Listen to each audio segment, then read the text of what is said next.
Good afternoon, my dollar bimbos. It is I, the villainous valuer of vintage volumes, vying for viewerships voraciously.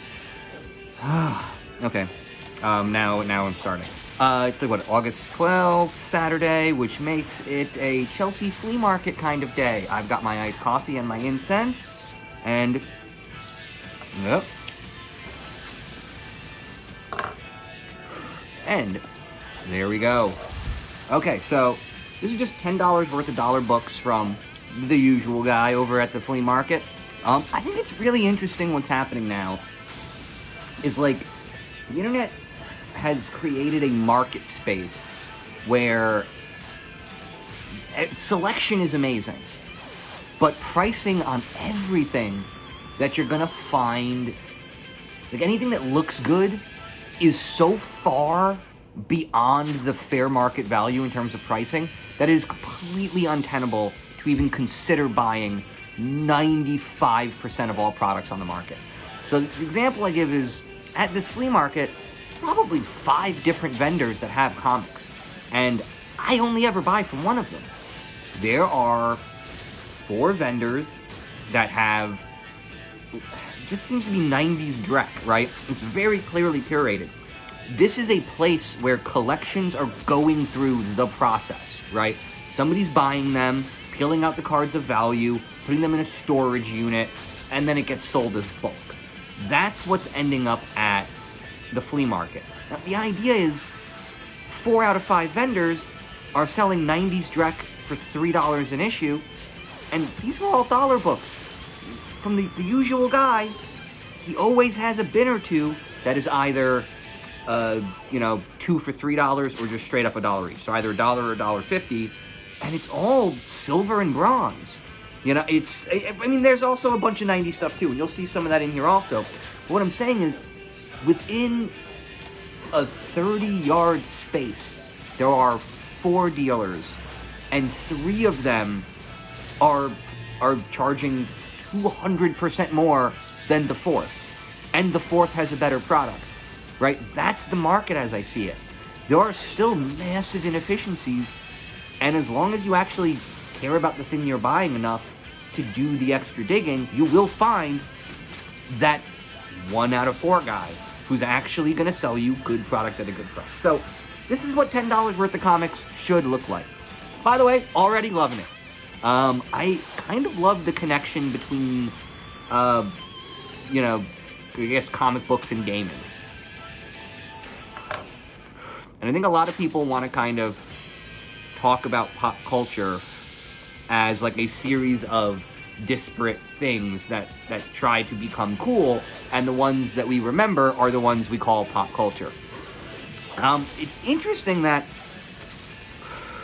there's actual real business happening here, though, right? This is TSR, a very small, brand new company with a weird product, right? It feels like Dungeons & Dragons is a weird product compared to other things, right? It's not selling content, it's selling a content generation system, right? And then the players design the content. So it was a very weird idea, but they had enough money to be paying Marvel for ads right from the beginning. And also, the ads used to be better. It used to be fun little comics. This is another thing I've been talking about, is that I think bad advertising and bad content go hand in hand. So right now, we have a very good ad for a good product, and I wonder, what do we got on the other side? Oh, a probably good piece of content. So this is just, I guess what, bronze? Is this bronze? Is this late bronze, or like the beginning of copper?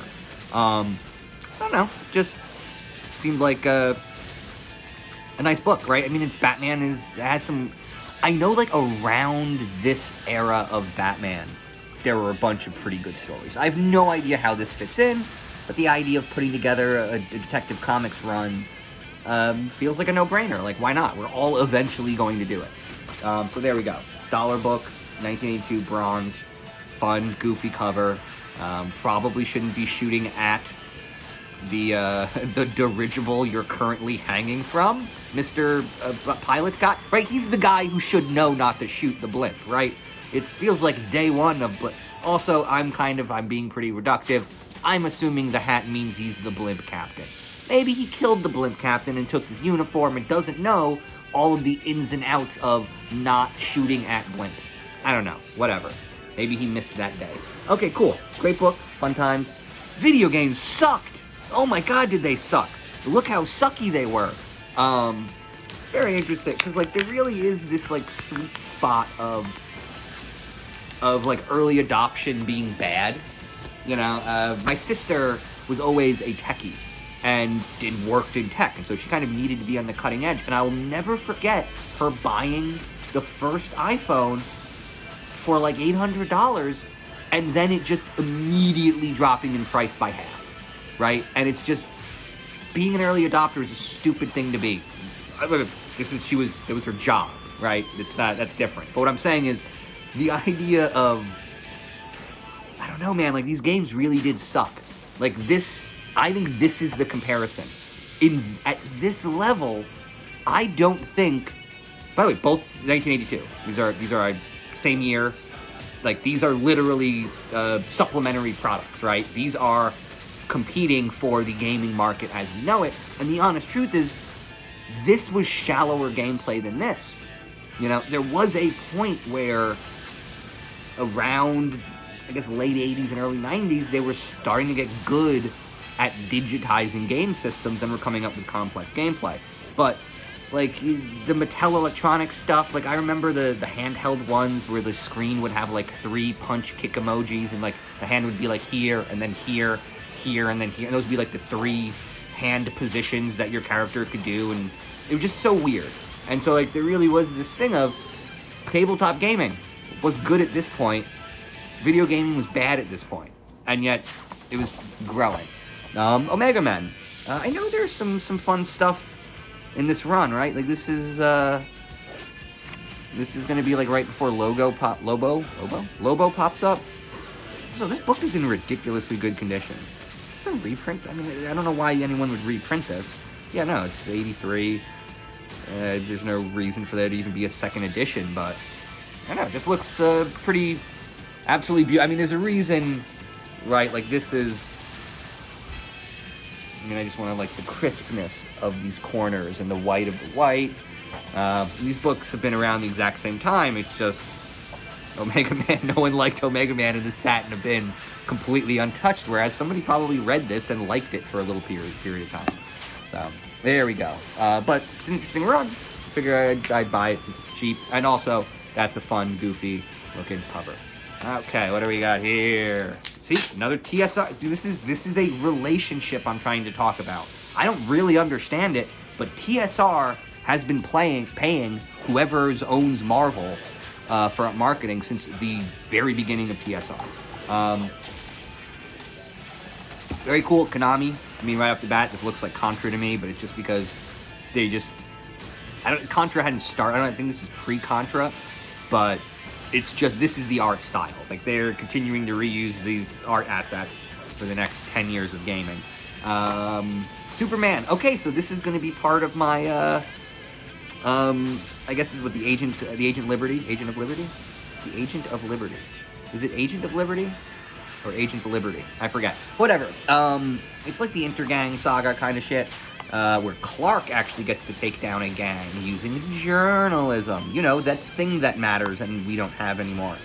So yeah, dollar book, boom, golden. Basically, I'm buying any 91 Superman. But also, I'm trying to build my Superman run in both directions, right? So I had somebody pitch me the John Byrne era of Superman, right? Was that Man of Steel or whatever? And then I had this run from 91 with the Agent of Liberty stuff, kind of doing. So now I'm, like, building it from 91 forward and also, like, 91 backwards towards John Byrne. So I've got a lot of fun Superman books I get to buy and put together a fun run. And yep, and here we go, Forgotten Realms. This is the version of TSR's marketing I don't really like. I don't love this. I don't think they should be. I never really understood the modules in the campaign. I mean, the modules I do. Like, the modules can come with rules, but the campaign stuff, it's all story for the most part. There's very little gameplay, and it just seems like it's not. If you have a DM, they don't want these like, they don't want to, if you have a good DM, they don't want this straitjacket of their story, right? Like, I mean, I had my favorite gaming experience ever was not when I was a kid playing D&D with my sister and her friend. It wasn't. I had a lot of fun. I loved doing that. And I specifically remember doing like the starter kit with the board and the grid. Whatever. I loved that. But the best gaming experience I've ever had was the Star Wars, I always call it Rim of the Empire, but I think that's because I'm gross. It's the Edge of the Empire. And it's just, the DM wrote a Star Wars style, like, text scroll and read it to the music, you know, while an iPad was showing Star, and it was just like, oh, this motherfucker really wrote a story, right? That's the product. The product for the gaming is letting my friend Kyle tell a story. That's it. Once you tell Kyle the story to tell me, Kyle lost interest, and I'm getting a shittier story. So, whatever. They should be selling different modules and rule sets. Why isn't TSR selling a way for me to make Spider-Man, which, by the way, was a thing I would constantly annoy my brother's friends with. Oh, sorry, my sister's friends with. And so I was always like, make my guy Spider-Man, give him grappling hooks. You should have grappling hooks. It's like, you spent all your starter money. You can't have grappling hooks. We don't have grappling hooks. This is not, you know, whatever. So I was that kid. The idea is that there are products that TSR could design if they hired nerds. But they're not hiring nerds. They're hiring failed writers to just do copy pasta in the form of fantasy. Okay. New Mutants. So this is just another run I've been trying to put together between the Kingpin and Union Square and the Usual Guy. I'm finding a lot of New Mutants books for $1 or less.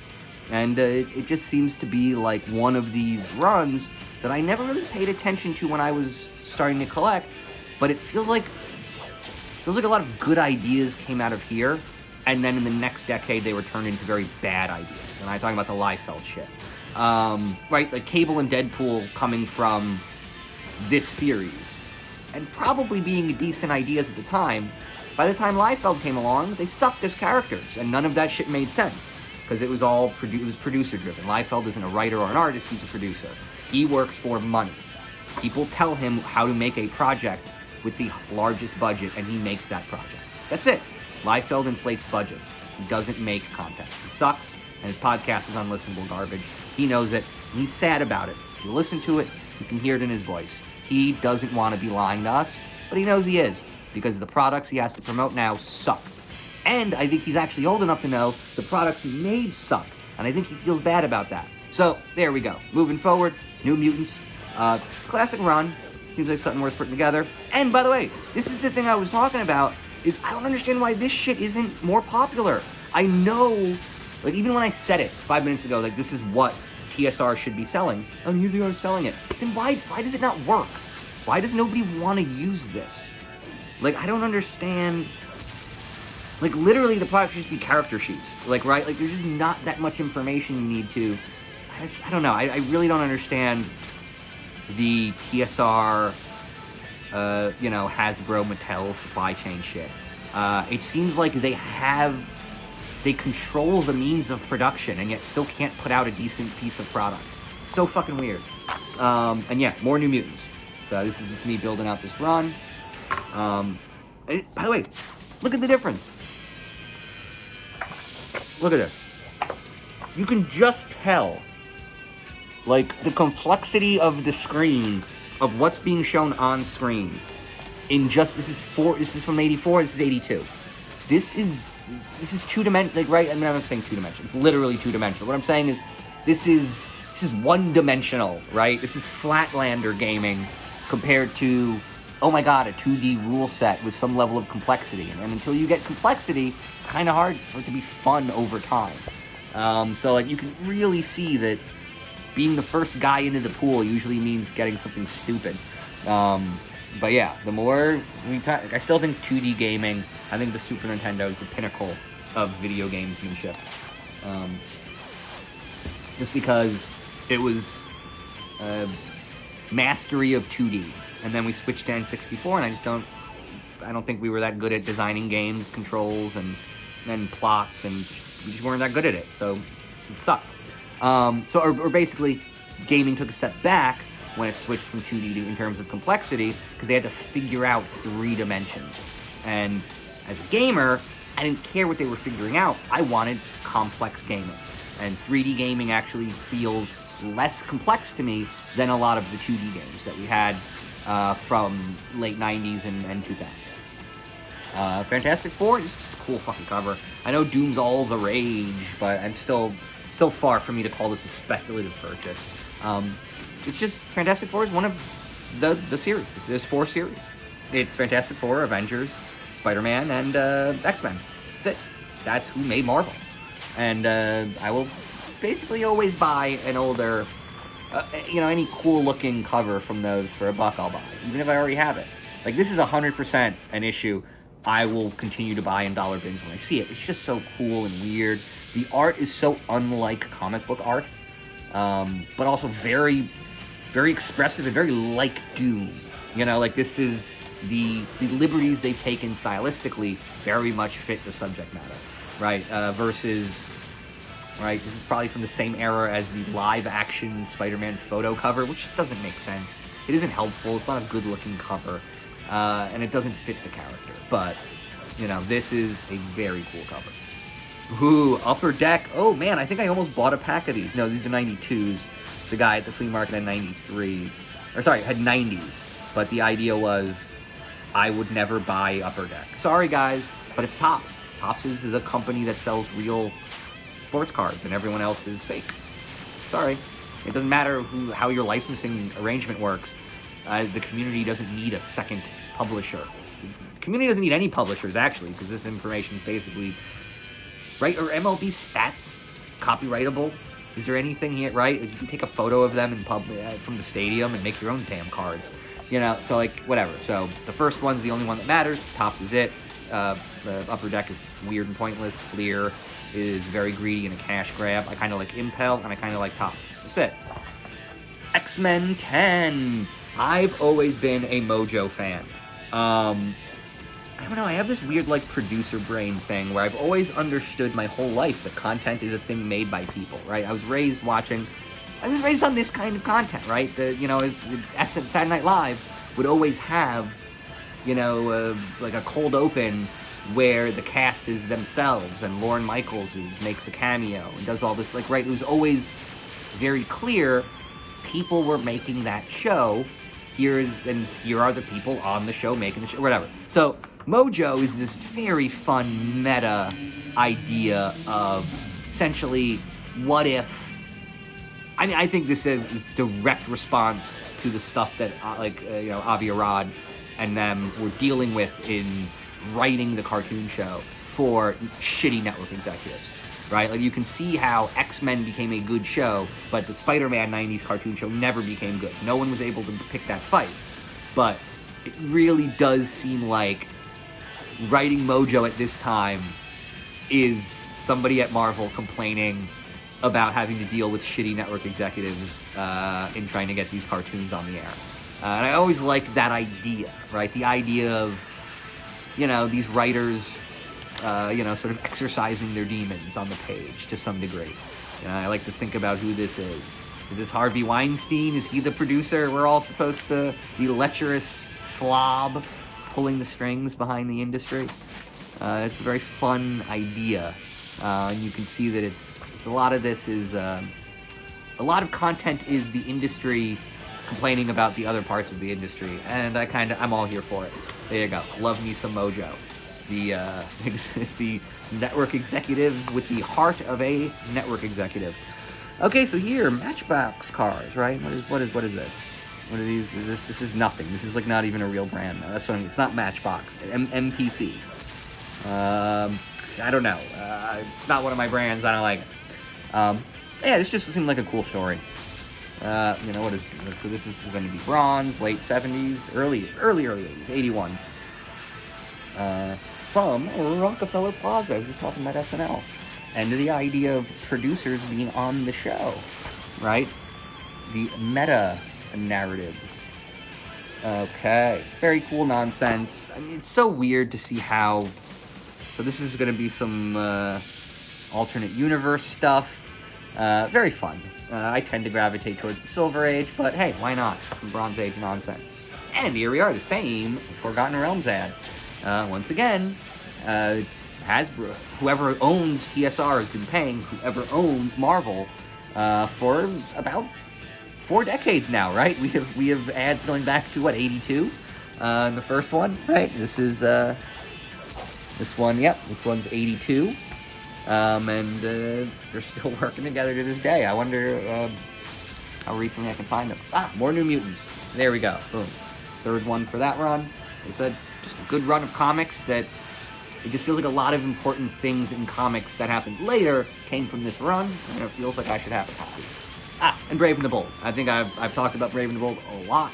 I don't know, for some reason, it just seems to have a bunch of good stories in it as a series. I don't know how. It's so hard for me to explain, but it just does feel like people got to write these better, or that they got to take more time with it, and that largely a lot of the stories seem to actually have something to say. Or they're just so weird, right? Like one of them that I can't really say is great was like about this weird cult coming in and revenge of the dead. Like it was super weird, but it also had Batman kind of being fascist, and a bunch of people come to Gotham and camp out in the park, and it's not illegal because they've never passed an ordinance, and Batman's just like, fuck it, get him out of here. And it's like, yeah, whatever. You're being a piece of shit, Batman. You're trying to kick these people out of a park because you think they might do something.